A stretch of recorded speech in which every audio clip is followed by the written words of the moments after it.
и Искра Красимирова.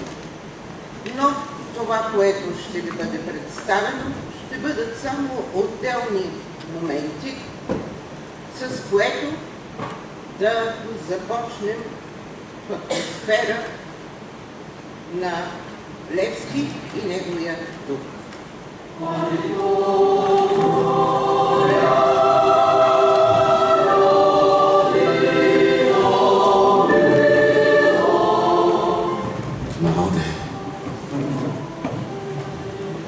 Народе! Народе! Народе!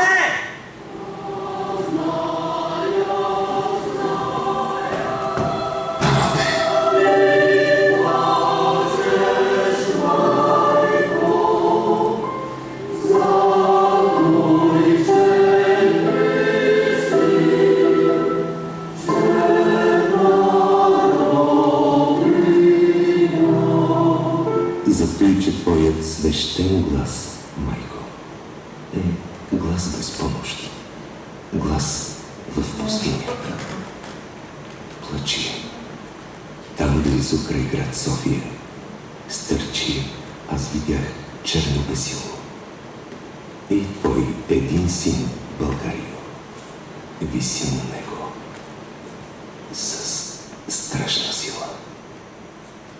Аз, Васил Лъвски, в Карлово роден, от българска майка юнак аз роден. Не щях да съм турски и никакъв род, същото да гледам и на милия си род.